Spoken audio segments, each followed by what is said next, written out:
Hello students, welcome back. In previous lecture, we saw some special transformation, and in this lecture, we are going to discuss the last topic of this chapter, Mobius transformation. Okay?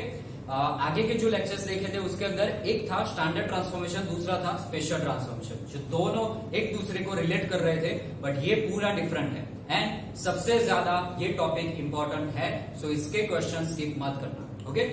Second thing, Mobius transformation, ये जो topic है इसके अंदर cross ratio साथ में involve है, क्योंकि cross ratio का जो फॉर्मूला बनता है उसके ऊपर से आपका मोबियस ट्रांसफॉर्मेशन का टॉपिक सॉल्व होता है. ओके? तो सबसे पहले उसका डिस्कशन करते हैं. मोबियस ट्रांसफॉर्मेशन एक्चुअली होगा क्या, उसका फॉर्मेशन कैसा है. तो मोबियस ट्रांसफॉर्मेशन ऐसे बनता है, W is equal to AZ plus B CZ plus D. इसके अंदर एक कंडीशन है कि AD minus BC not equal to 0 compulsory होना चाहिए. अगर ये होता है देन वी कैन से ये W वाला ये जो आंसर है मोबियस ट्रांसफॉर्मेशन वो राइट आंसर. ओके? तो AD माइनस BC याद कैसे रखना है, तो सिंपल, आप लोग 11th 12th के अंदर एंड डिप्लोमा के अंदर ये 2/2 डिटरमिनेंट सबने पढ़ा हुआ. इसको सॉल्व करने का तरीका क्या था, तो सीधा ये था. इसके अंदर फॉर्मूला ऐसे बनता था AD माइनस BC. तो जैसे उसमें याद रखते थे कि क्रॉस मल्टीप्लाई करना है, वैसे ही यहाँ पर AD माइनस BC, इसका आंसर 0 नहीं होना चाहिए, तभी ये आंसर राइट होगा. ओके? तो वैसे तो ये चेक करने की जरूरत नहीं है, आपका जो भी आंसर आएगा वो राइट आएगा. इसके अंदर AD minus BC not equal to 0 ही होगा. सारे क्वेश्चंस ऐसे ही हैं, बट ये चेक करने का रीजन एक ही है कि अगर आपने बाय चांस वैल्यू सब्स्टिट्यूशन में कोई मिस्टेक की है, आई की जगह 1 या इधर उधर कुछ हो गया है, तो वहां पे आपको ये पता चल जाएगा कि आंसर राइट है या रॉन्ग. ओके? देन इसको मोबियस ट्रांसफॉर्मेशन को एक अलग दूसरा नाम से भी जाना जाता है, that is called bilinear transformation. ये सबसे ज्यादा क्वेश्चन के अंदर यही नाम यूज होता है. जैसे कि मैंने एग्जांपल नंबर 1 लिखा है, फाइंड बाइलिनियर ट्रांसफॉर्मेशन. ओके? तो क्वेश्चन सारे आपके बाइलिनियर नाम से ही होंगे, मोबियस से नहीं होंगे, बट दोनों नाम याद रखना है, कोई भी नाम यूज कर सकता है एग्जाम के question. Okay? Then cross ratio. अब क्रॉस रेशियो के अंदर देखो, टोटल मैंने अभी लिखा है कि क्रॉस रेशियो 4 पॉइंट का, यानी कि ये 4 पॉइंट भी है, वो कैसे डिफाइन किए जाते हैं, इस तरीके से. इसका फॉर्मेशन समझ लो. पहले Z1 Z2 Z3 Z4 है, तो Z1 से Z2 यानी Z1 माइनस Z2 हुआ, देन Z3 से Z4, तो पहले इसकी पैर देन इसकी पैर, ये आपका न्यूमरेटर बन गया. डन. अब डिनोमिनेटर में क्या करना है, तो आपका फर्स्ट है वो लास्ट के साथ सब्ट्रैक्शन करो, यानी कि Z1 माइनस Z4, और बीच वाले का सब्ट्रैक्शन लेना है बट उल्टा, यानी कि Z3 माइनस Z4. वैसे तो इसमें कोई सेंस नहीं है, बट ये ट्रिक इसीलिए समझाई कि आपको फॉर्मूला मिक्स ना हो जाए कि कहां पे Z1 है, कहां पे Z2 Z3 Z4, उसकी वजह से. सेकंड थिंग, ये जो फॉर्मूला है ये क्रॉस रेशियो का फॉर्मूला है, बट सम के अंदर इसके डबल वेरिएंट यूज होते हैं, जो मैंने नीचे लिखा है. ओके?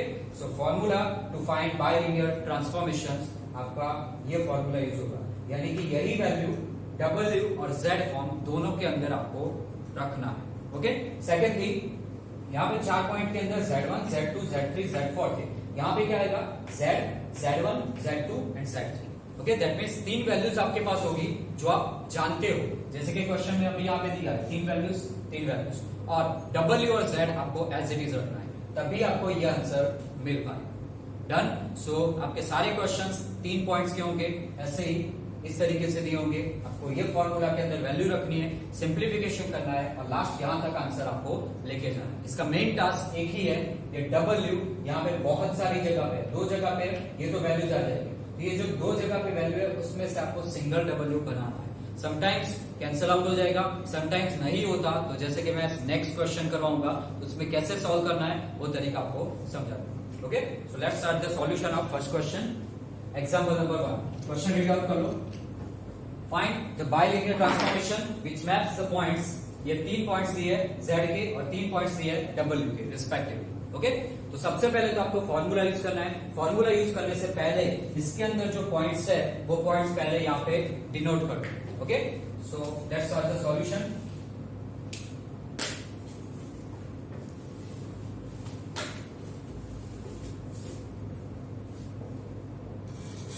सॉल्यूशन के अंदर सबसे पहले तो जो आपको पॉइंट्स दिए वो डिनोट करता हूं.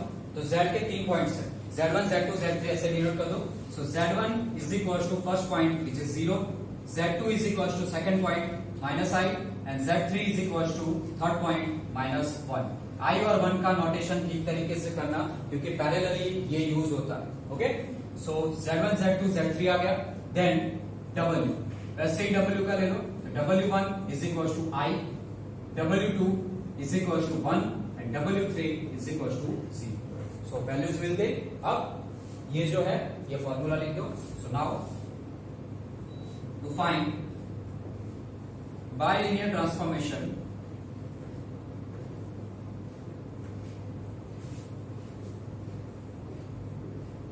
फॉर्मूला लिख दो। जैसा भी मैंने समझाया वैसे ही याद रखना है। तो पहले W से स्टार्ट करो, देन W1 तक आएगा, फिर पीछे के दूसरे यानी W2 minus W3।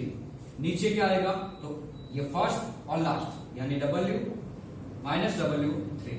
Then in दोनों का बट क्रॉस लेना है, वाइस वर्सा, यानी कि W2 माइनस W1। देन ऐसे ही इसमें सिर्फ W की जगह Z मेंशन कर लो, Z minus Z1, Z2 minus Z3 and Z minus Z3, Z2 minus Z। Done, ये आपका फॉर्मूला मैंने एज इट इज लिख दिया। अब इसके अंदर आपको वैल्यू सब्स्टिट्यूट करनी है, जो वैल्यू आपको यहाँ पे गिवन है। ओके, तो इसके अंदर क्या करना है, पहले तो Z1, Z2, Z3 ये वैल्यूज इस साइड आएगी और ये वैल्यूज आपको यहाँ पे रखनी है। चलो मैं वैल्यू रखना स्टार्ट करता हूँ। So W minus W1 is I। Value रखने में थोड़ा ध्यान रखना, इधर उधर वैल्यू ना हो जाए। Then W2 minus W3, W2 is 1 और ये 0, यानी कि 1 माइनस 0 आएगा। नीचे W minus W3 is 0, then W2 1 and W1 is I, यानी 1 minus I is equal to Z as it is minus Z1। Z1 की वैल्यू क्या है, 0। Then Z2 minus Z3, Z2 is a minus I minus Z3 is a -1। -1 है और यहाँ पे already minus है, तो यानी कि -1 ऐसे कर देते, या फिर डायरेक्ट माइनस माइनस प्लस कर देते अपॉन Z माइनस Z3 की value -1, Z2 is a -I minus Z1 is a 0। चलो सिंप्लीफाई करते हैं।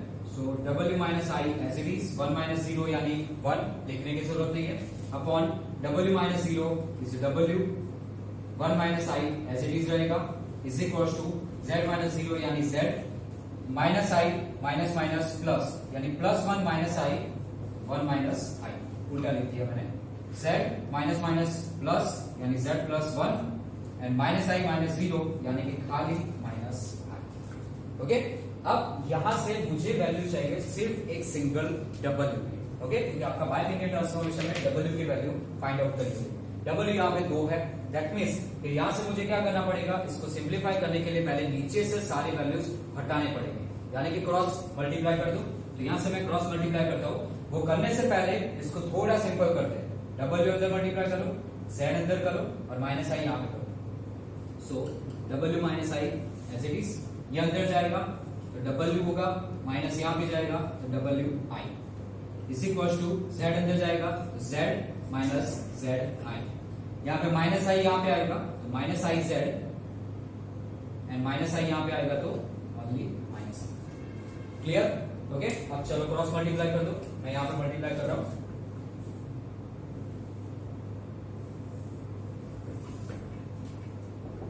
सो देयरफॉर पहले मल्टीप्लिकेशन के अंदर W ये टर्म, या चाहो तो आप डायरेक्टली पहले ये ब्रैकेट और ये ब्रैकेट साथ में लिखो, ये भी ऐसे क्रॉस में साथ में लिख दो, आफ्टर दैट मल्टीप्लाई करना, वो सबसे ज्यादा इजी रहेगा। तो मैं वैसे ही करता हूँ, पहले टर्म लिख देते हैं, ये यहाँ पे नहीं आएगा, मैं इस साइड रफ करके यहाँ पे लिख देता हूँ। यहाँ पे अब इसका क्रॉस मल्टीप्लीकेशन करना है, तो पहले वैल्यूज में यहाँ पे लिख देता हूँ। सो W माइनस I पहला term, second term minus IZ minus I is equal to इस साइड का Z minus ZI and W minus W। Okay, अब क्रॉस मल्टीप्लीकेशन में एक चीज ध्यान रखना कि पॉसिबल हो तब तक एक टर्म सिलेक्ट करो, दोनों को मल्टीप्लाई करो, फिर दूसरा, फिर दोनों को मल्टीप्लाई करो, तो जिससे आपको सॉल्व करने में कोई टर्म बाकी नहीं रहेगा या कोई मिस्टेक नहीं रहेगी। तो W यहाँ पे मल्टीप्लाई होगा तो माइनस डब्ल्यू आई जेड, फिर डब्ल्यू यहाँ पे होगा तो माइनस डब्ल्यू आई, देन अब माइनस आई की बारी, माइनस आई यहाँ पे जाएगा तो माइनस माइनस पहले तो plus, okay, I into i square होगा, आई स्क्वायर की वैल्यू बाद में रखेंगे तो पहले plus I square into z, then minus i यहाँ पे आएगा तो minus minus plus i into i square, plus I square is equal to इस साइड ऐसे ही करो जेड इंटू डब्ल्यू, यानी कि डब्ल्यू z, z into minus W i तो माइनस डब्ल्यू जेड आई, फिर इसकी बारी माइनस जेड आई यहाँ पे होगा तो minus W Z I, then यहां पे जाएगा तो क्या होगा minus W Z I into I, minus minus plus हो जाएगा W Z I square, then अब इसके बाद सिंप्लीफाई करते हैं, so minus W I Z as it is, पहले तो दोनों साइड से जो टर्म कैंसिल हो रहा है वो कैंसिल आउट करते हैं, ओके, तो टर्म्स के अंदर कॉमन टर्म्स आपके ये है, एक तो ये माइनस डब्ल्यू जेड आई जो यहां से मिला था, ओके, देन दूसरा वाला है माइनस डब्ल्यू जेड आई जो यहां से मिला है, दोनों सेम टर्म है तो माइनस ट्वाइस हो जाएंगे, इस साइड ऐसा एक टर्म दिया है सेम, ओके, ये इस साइड जाएगा, ओके, चलो पहले इसको सिंप्लीफाई कर देते हैं, सिंपल एज इट इज लिखते हैं, माइनस डब्ल्यू आई स्क्वायर की value minus one so minus Z हो जाएगा, plus I square minus one, then W Z as it is रहने देता हूं, ये दो कर देता हूं मर्ज तो डब्ल्यू जेड आई दो हो गए, okay, then plus W Z I square की वैल्यू माइनस वन यानी कि माइनस डब्ल्यू जेड, चलो अब कैंसिल आउट करते हैं, तो plus W Z minus W Z cancel out, then यहां से देखो माइनस डब्ल्यू आई जेड है, ये minus two W I Z है या जेड है, ये इस साइड आएगा तो क्या होगा प्लस टू हो जाएगा, इसमें से एक निकल जाएगा तो टोटल बचेगा डब्ल्यू आई जेड या फिर डब्ल्यू जेड आई, ओके, इन दोनों में से कितना बचा, ये W I as it is, यहाँ पे minus Z as it is, minus one as it is, इस साइड के सारे टर्म एडजस्ट हो गए so is equal to zero. चलो अब जो चीज कॉमन निकल रही है, क्योंकि मुझे सिर्फ डब्ल्यू चाहिए तो पहले तो यहाँ से डब्ल्यू निकलेगा, साथ में आई भी निकलेगा, तो डब्ल्यू आई कॉमन लेगा तो यहाँ पे बचेगा z, यहाँ पे बचेगा माइनस वन, यहां से क्या कॉमन निकल सकता है माइनस वन, यानी माइनस टर्म बाहर ले लेता हूं तो बचेगा z plus one is equal to zero. मुझे w का आंसर चाहिए तो पहले ये टर्म उठा के इस साइड ले लो, सो डब्ल्यू आई z माइनस वन, ये टर्म इस साइड जाएगा तो माइनस का प्लस हो जाएगा यानी सिर्फ z प्लस वन बचेगा। अब सिर्फ w चाहिए तो ये टर्म पूरा का पूरा नीचे ले जाएगा, W is equal to one upon I Z plus one और ये आ गया नीचे जेड माइनस वन। बट जैसे हमें आदत है कोई भी W का या कोई भी आंसर हो तो कॉम्प्लेक्स नंबर के अंदर हम आई नीचे नहीं रखते, उसको क्या करते हैं ऊपर नीचे मल्टीप्लाई करके स्कर्ट लेके आप लोग यहाँ पे क्या कर देते हो आई ऊपर ले लेते हो, तो यहाँ पे अकेला आई तो ऊपर नीचे आई से मल्टीप्लाई तो क्या होगा ऊपर आई से मल्टीप्लाई नीचे आई से मल्टीप्लाई यानी आई स्क्वायर यानी क्या हो जाएगा माइनस वन, यानी कि यहाँ पे बचेगा minus I, Z plus one as it is and Z minus one as it is. तो ये मिला आपको डब्ल्यू का आंसर जो मोवेज ट्रांसफॉर्मेशन जैसा आपको चाहिए था, ओके। इसमें माइनस आई अंदर मल्टीप्लाई करके आपको वो जो एडी माइनस बीसी वाली कंडीशन चेक करनी है, तो वेरिफिकेशन के लिए ये आंसर आता है या नहीं आता वो आप चेक कर सकते हो माइनस आई अंदर मल्टीप्लाई करके, and definitely not equal to zero ही आए, ओके। सो सिंपल सम था, ऐसा ही आपको दूसरा सम करना है, तो एग्जांपल नंबर 2 देखते हैं। This is the second example, determine the bilinear transformation, again वही फाइंड करना है which match the points, 3 points दिए z के, okay, into w is equal to 3 points दिए। इस क्वेश्चन के अंदर वेरिएशन ये है कि लास्ट जो क्वेश्चन था उसमें आपको सारी वैल्यूज नॉन थी, मतलब आप जानते थे, ओके। यहाँ पे एक इंफिनिटिव वैल्यू है, तो इंफिनिटिव का सबको पता है कि प्लस माइनस में इंफिनिटिव साथ में आएगा तो आंसर इंफिनिटिव बन जाएगा, या फिर वो इंडिटरमिनेट फॉर्म जो होता है जो आप फर्स्ट सेकंड सेम में पढ़े हो वैसे ही आपका इंडिटरमिनेट फॉर्म बन जाएगा, ओके। तो वो हमें नहीं करना, तो एक ही सॉल्यूशन बचता है कि इंफिनिटिव अगर अपॉन में चला जाए तो उसका आंसर क्या बन जाता है जीरो। तो ये बनाने का हमें मैक्सिमम ट्राई करना है वैल्यू सब्स्टिट्यूट करने से पहले। तो सबसे पहले आपका जो मेन फॉर्मूला है और उससे भी पहले आप पॉइंट्स डिनोट कर देते हैं। So here z1 is equal to value क्या है first 0, z2 is equal to i and z3 is equal to 1, okay. 3 value मिल गई, w की ले लो, तो W1 is a I, W2 is a -1 and W3 which is infinity. Clear? So सारी value मैंने यहां पे डिनोट कर दिए. Now to find bilinear transformation, main formula लिखना है. फॉर्मूला क्या था? प्रीवियसली हमने लिखा था, सेम टू सेम वही आएगा. सो W minus W1 W2 minus W3, पहले तो सीक्वेंस वाइज लिख दो, देन फर्स्ट एंड लास्ट यानी कि W माइनस W3 उल्टा W2 माइनस W1. वैसे ही सिर्फ W की जगह Z कर दो, तो Z minus Z1 Z2 minus Z3 and upon नीचे आएगा Z minus Z3 Z2 minus Z. चलो अब वैल्यूज यहां पे सब शुरू करते हैं. तो W1 की वैल्यू क्या थी? तो ये है. अब प्रॉब्लम ये है कि W के अंदर इंफिनिटिव आंसर आ रहा है, तो ये वैल्यूज रखूंगा, उसके बाद मैं वो 1/इंफिनिटिव करके 0 नहीं बना सकता. तो आपको क्या करना है, ये जो W3 की इंफिनिटिव वैल्यू है, ये रखने से पहले W3 को ट्राई करो कि अपॉन में चला जाए. तो उसके लिए सिंपल साइंस क्या बचता है कि यहां से W3 कॉमन ले लेता हूं, जहां पे है वहां से कॉमन निकल जाएगा, जहां पे नहीं है वहां पे डिवाइड हो जाएगा. ये सिर्फ ये दो टर्म की बात है. तो W3 यहां से कॉमन लेते हैं, तो कॉमन वाला W3 बाहर आएगा, ये टर्म तो एज इट इज रहेगा. यहां पे क्या होगा, तो W2 है, W3 नहीं है यहां पे, तो ये W3 से डिवाइड हो जाएगा, यानी W2 अपॉन W3 माइनस ये टर्म कॉमन निकल गया, तो बचेगा 1.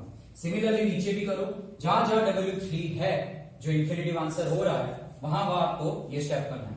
तो सिमिलरली यहां पे W3 कॉमन निकलेगा फर्स्ट टर्म में से, तो बचेगा W अपॉन W3 माइनस ये कॉमन निकल गया 1 W2 माइनस W1. इसके अंदर Z के आंसर आपके सारे के सारे एज इट इज रहेंगे, तो Z पूरा का पूरा step as it is, Z2 minus Z3, Z minus Z3, Z2 minus Z1. Clear? चलो अब वैल्यू सब्स्टिट्यूट करना स्टार्ट करते हैं. तो पहले सब्स्टिट्यूट करने से पहले W3 दोनों साइड से कैंसिल, तो ये निकल गया. अब जहां पे भी W3 बचा है वो है अपॉन में, अपॉन में इंफिनिटी बन जाएगा 0. दैट मींस अब वैल्यूज मैं सब्स्टिट्यूट कर सकता हूं. तो वैल्यू सब्स्टिट्यूट करो. W पहला यहां पे एज इट इज, W1 क्या है I, सो I आएगा. Then W2 upon W3, W2 की वैल्यू क्या है आपकी, ये वाली -1, तो -1 अपॉन W3 क्या है आपका इंफिनिटिव, तो पहले तो ये वैल्यू लिखनी है आपको. ओके, -1 यहां पे अपॉन नीचे टर्म एडजस्ट करो, वैसे ही W एज इट इज रहेगा, W3 इज इंफिनिटिव -1, ये स्टेप आ गया. W2 माइनस W1, W2 की वैल्यू है -1 माइनस W1 इज I. वैसे ही अब Z का करो, तो Z माइनस Z1 क्या है आपका 0, सो यहां पे 0 रहेगा. Then Z2 minus Z3, Z2 है I, Z3 है 1, यानी I माइनस 1. नीचे Z माइनस Z3, तो Z3 आपका है 1, तो Z minus 1 and Z2 minus Z1, तो I माइनस 0. वैल्यू सब्स्टिट्यूट करने में ध्यान रखना इधर उधर ना हो जाए. ओके, चलो अब सिंप्लीफाई करते हैं. W minus I as it is, ये बन जाएगा 0 क्योंकि अपॉन में इंफिनिटिव है, तो बचेगा ओनली -1. नीचे ये भी क्या बन जाएगा 0, तो बचेगा only -1 minus I minus 1 is equal to, यहां पे बचेगा ओनली Z I माइनस 1, यहां पे Z minus 1 and into I. अब जैसे प्रीवियस सम में किया था वैसे ही यहां पे आपको सॉल्व करने के लिए सेम टू सेम करना है. तो सबसे पहले क्या कर दो कि जो स्टेप कैंसिल हो रहा है, -1 ऊपर नीचे से कैंसिल कर दिया. अब ये जो टर्म है इस साइड ले जाओ, बाकी टर्म वैसे तो हम क्रॉस मल्टीप्लाई करते थे, पर यहाँ पे बाय चांस W एक ही जगह पे है, तो क्रॉस मल्टीप्लाई करने की जरूरत नहीं है, मतलब मल्टीप्लाई करो बट सब कुछ एक साइड ले जाओ. ये W minus I as it is रहने. ओके, प्रीवियस सम में क्या था, W यहाँ पे भी था नीचे भी था, तो ये W वाला स्टेप भी ऊपर ले गया और ये भी ऊपर ले गया, फिर दोनों साइड से कैंसिल आउट किया. यहाँ पे जरूरत नहीं है, W एक ही टर्म है, so W minus I as it is, और ये वाला टर्म उठा के इस साइड ले जाता हूं, तो Z I माइनस 1 और ये टर्म है -I माइनस 1 अपॉन नीचे z माइनस 1 इंटू आई। ओके, अब पूरे स्टेप में कहीं पे भी w नहीं है, एक ही है, तो ये सीधा सिंपल सॉल्व हो जाएगा। तो w minus I is equal to, simplify करो इसको, तो सारे टर्म अंदर मल्टीप्लाई कर रहे हो। ओके, तो पहले इन दोनों को मल्टीप्लाई कर देते हैं, z as it is i into minus i, क्या मिलेगा, डायरेक्ट कर रहा हूं, i into I minus i square की वैल्यू माइनस 1, यानी टोटल क्या हो गया, प्लस 1। ओके, फिर i into minus 1 minus i, minus 1 into minus i, तो minus minus plus i, minus 1 plus 1, नीचे i यहां पे मल्टीप्लाई कर दो, तो i z minus I, w is equal to, अब ये माइनस आई इस साइड ले लूंगा तो प्लस आई हो जाएगा, यहां से ये स्टेप कैंसिल हो जाएगा, 1 प्लस 1 2, यानी बचेगा 2z upon I z minus i, और ये माइनस आई इस साइड आया यानी कि प्लस आई। इसको भी सिंप्लीफाई कर दो, एलसीएम ले लो, so w is equal to 2z upon I z minus i, ये जो प्लस आई है यहाँ पे i z minus i multiply होगा, तो आई इंटू आई स्क्वायर होगा, आई स्क्वायर यानी माइनस 1, तो बचेगा सिर्फ माइनस जेड, साथ में ये आएगा, then minus I into I minus i square की वैल्यू माइनस 1, तो माइनस माइनस प्लस 1। ओके, आपको कॉम्प्लिकेटेड लगे तो पहले मल्टीप्लाई करना, फिर आई स्क्वायर की जगह माइनस 1 रखना, मैंने डायरेक्ट किया, 2z माइनस z बन जाएगा z, so therefore w is equal to 2z minus z plus 1 upon I z minus i, चाहो तो आई वापस से कॉमन ले लो, एंड z माइनस 1, इतना बन गया। ओके, आंसर में, फाइनल आंसर में कभी भी आई नीचे हम लोग नहीं रखते, रखोगे तो भी चलेगा, बट पॉसिबल है तब आई ऊपर ले लो, so w is equal to आई ऊपर जाएगा, तो जैसे प्रीवियस सम में किया था, ऊपर नीचे आई से मल्टीप्लाई, तो ये आई स्क्वायर हो जाएगा, माइनस 1 रहेगा, ऊपर आई रहेगा, यानी टोटल माइनस आई ऊपर बचेगा, z प्लस 1 एंड अपॉन में नीचे आंसर रहेगा z माइनस 1, ये आपका final answer. Okay, so this is it. इसके अंदर नया एक ही स्टेप था कि इंफिनिटिव था, तो आपको रखने से पहले वो इंफिनिटिव वाली जो वैल्यू है वो वैल्यू नीचे ले जानी, और कुछ करना नहीं। चलो अब एग्जांपल नंबर 3 देखते हैं। लास्ट एग्जांपल है, इसके अंदर determine the linear fractional transformations, ये अलग तरीके से लिखा है वर्ड, अभी तक बाय लीनियर ट्रांसफॉर्मेशन था, इसने क्या लिखा है, लीनियर फ्रैक्शनल, मतलब वो बाय लीनियर वाला ही होता है। ओके, सो ट्रांसफॉर्मेशन फाइंड करना है, z1 z2 z3 दिया है, उसमें से w1 w2 w3 के अंदर, यानी कि बाय लीनियर आपको w का ही आंसर लाना है। Okay, so first of all यहाँ पे नोटेशन दिया ही है, सपोज करने की जरूरत नहीं है, बट वैल्यू लिख देना पहले। So z1 is equal to 0, z2 is equal to 1, z3 is equal to infinity, and और यहाँ पे क्या है, w1 is equal to minus 1, w2 is equal to minus I, and w3 which is only plus 1। Okay, चलो formula लिख देते हैं। So now main formula क्या था, डायरेक्ट लिख रहा हूं मैं, w minus w1 w2 minus w3, याद रखने का सिस्टम मैंने अभी आपको समझाया है 2 सम में। सिमिलरली राइट हैंड साइड पे z, so z minus z1, z2 minus z3, z minus z3 and z2 minus z1। अब अगेन ऑलवेज याद रखना, जैसे कि सेकंड एग्जांपल में समझाया कि वैल्यू सब्स्टिट्यूट करने से पहले चेकआउट कर लेना कि दोनों में से कोई भी एक वैल्यू या 2 वैल्यू या कोई भी वैल्यू इंफिनिटिव नहीं होनी चाहिए। यहाँ पे z3 क्या है, इंफिनिटिव, तो जो वैल्यू इंफिनिटिव है उसको अपॉन में सबसे पहले नीचे खींच लेना, तो इज इक्वल टू इसमें z minus z1 as it is रहेगा, ये z3 यहाँ पे है, कॉमन ले लो। ओके, अब लास्ट टाइम मैंने समझा था कि कॉमन लिया, कॉमन वाला नीचे से कैंसिल किया था, अभी नहीं करूंगा, वो समझाने के लिए था। तो z3 यहां से भी कॉमन निकलेगा, यहां से भी निकलेगा, दोनों कैंसिल आउट हो जाएंगे। तो डायरेक्ट स्टेप लिख रहा हूं, कॉमन लूंगा तो z2 के नीचे डिवाइड होगा, z2 bye z3 minus z3 की जगह 1, सिमिलरली नीचे भी होगा z upon z3 minus 1 and z2 minus z1 as it is. Okay, इस साइड का पोर्शन एज इट इज रहेगा, यहाँ पे वापस से लिख देता हूं, w minus w1 w2 minus w3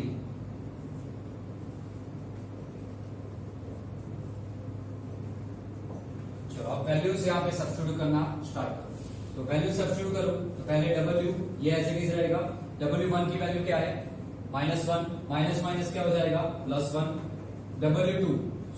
w2 क्या है, माइनस आई माइनस W3 की वैल्यू है ओनली +1, सो माइनस यहाँ पे 1 आएगा, अपॉन W1 अगेन -1, सॉरी यहाँ पे W आएगा, सो W माइनस यहाँ पे क्या वैल्यू है -1, सॉरी W3 की वैल्यू +1 यानी कि -1 आएगा, then W2 -i minus W1 वापस -1 तो माइनस माइनस +1, ये स्टेप मिला। इस साइड की वैल्यू सब्स्टिट्यूट कर दो, Z minus Z1 is 0, then Z2 upon Z3, अब Z3 इंफिनिटी में, इंफिनिटी अपॉन में है तो आंसर ऑटोमेटिकली 0 हो जाएगा, तो मैं डायरेक्ट 0 लिख रहा हूं, -1 एज इट इज, यहाँ पे भी सेम 0 -1, Z2 की वैल्यू क्या है 1 और Z1 0, सो 1 माइनस 0।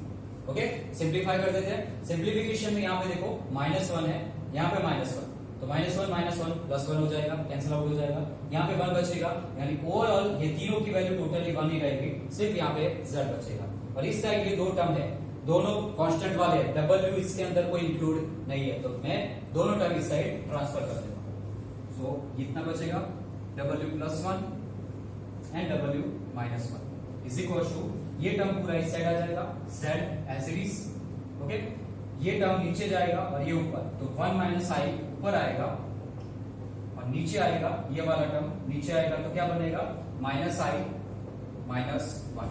इसको थोड़ा सिंप्लीफाई कर देता हूं, माइनस कॉमन ले लेता हूं, 1 i और नीचे आप बढ़ाएगा 1 i, जिससे इसके साथ सिमिलर हो जाएगा। अब यहां से हमने तीनों सम में अलग अलग चीजें की है।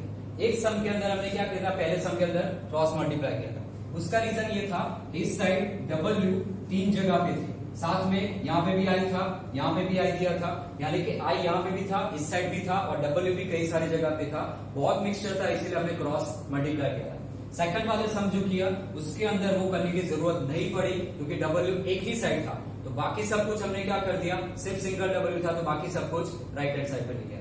अब यहाँ पे W 2 है, तो वैसे तो क्रॉस मल्टीप्लाई करना पड़ेगा, और प्रॉब्लम ये है तो उससे भी बेटर तरीका निकल सकता है कि अगर मैं वो करने से पहले यहाँ पे सिंप्लीफाई करूं, ये आई वाला पोर्शन है और आई नीचे होता है, तो हम क्या करते हैं ऊपर नीचे स्कर्ट ले लेते हैं, इससे स्कर्ट ले लूंगा तो ये सिंपल हो सकता है, तो स्कर्ट ले लो, तो ये टर्म एज इट इज रहेगा,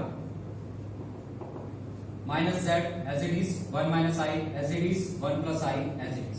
स्कर्ट कौन सा आएगा, तो अगर दो टर्म है तो यहाँ पे जो नंबर है उसकी नेगेटिव साइन ले लो, बीच में प्लस है तो माइनस साइन, उसके साथ ऊपर नीचे मल्टीप्लाई करो, okay, 1 i as it is, plus की जगह माइनस और ऊपर नीचे मल्टीप्लाई करो। चलो आप सिंप्लीफाई करो, तो -z as it is, 1 i 1 i का क्या होगा होल स्क्वायर, नीचे 1 i 1 i यानी 1 i स्क्वायर होगा, a square minus b square के जैसे, a प्लस b और a माइनस b आएगा, ओके, माइनस z, इसको सिंप्लीफाई करो तो 1 minus 2i plus i square, a minus b का जो होल स्क्वायर होता है वो वाला फॉर्मूला अप्लाई करें, i square is a -1 minus minus plus 1 plus 1 total 2, minus z, इसको सिंप्लीफाई करते हैं 1 minus 2i plus i square क्या होगा -1 प्लस 1 कैंसिल, सो बचेगा only -2i upon 2, minus minus plus 2 cancel out, सो रहेगा ओनली iz, तो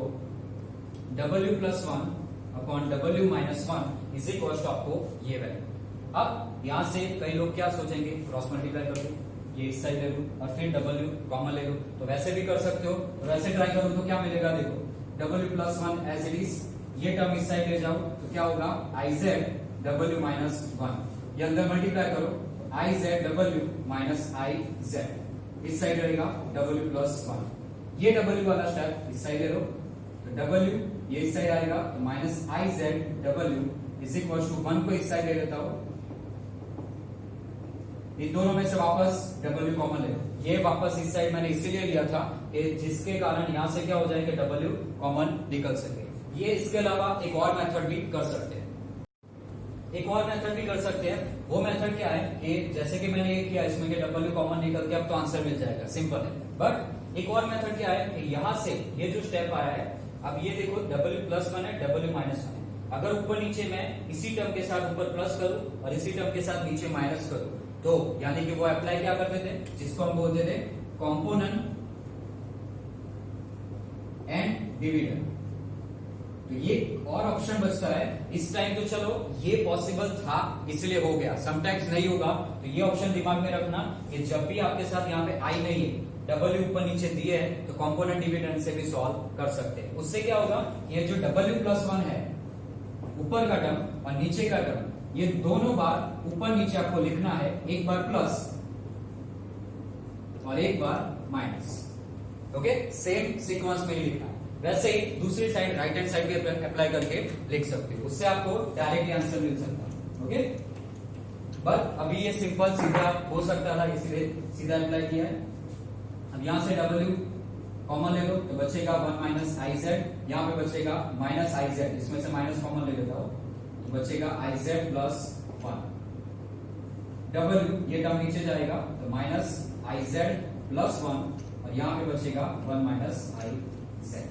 ओके, बट जैसा कि आप लोग जानते हो कि यहाँ पे ये जो आंसर मिला है, ये आंसर वैलिड अभी हो नहीं सकता क्योंकि नीचे आई है। बट हमारा जो आंसर होता है बाइलिनियर ट्रांसफॉर्मेशन का, वो कैसा होता है, W = AZ + B / CZ + D।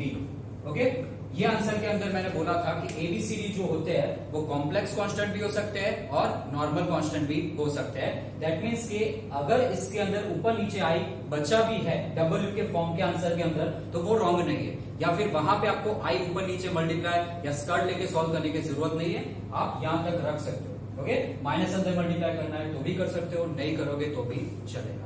So this is the final answer. और जो मैंने कंपोनेंट डिविडेंड वाला तरीका समझाया वो भी दिमाग में रखना, क्योंकि समटाइम्स कोई एग्जांपल में अगर ऐसे डायरेक्टली सॉल्व ना हो सके तो भी करना पड़ता है। सो इन शॉर्ट आज जो 3 सम करवाए वो तीनों में एक तो ये इंफिनिटी वाला लॉजिक, ये आपको दिमाग में रखना है। सेकेंड थिंग, ये W का ये जो आंसर बनता है कि यहां से ही आपके सारे सम्स के मेथड बदलती है। समटाइम्स क्रॉस मल्टीप्लाई होता है, समटाइम्स डायरेक्ट सॉल्व होता है एंड समटाइम्स कंपोनेंट डिविडेंड भी अप्लाई हो सकता है। ओके, तो ये ध्यान रखना। बाकी के वर्कशीट के अंदर जो सम दूंगा वो भी इसके रिलेटेड होंगे। फिर भी अगर कोई प्रॉब्लम आए तो मुझे पूछ लेना, और मैक्रोइल की बुक भी आप प्रेफरेंस में रख सकते हो। आई होप आप लोगों को समझ में आया होगा। Thank you so much, have a nice day.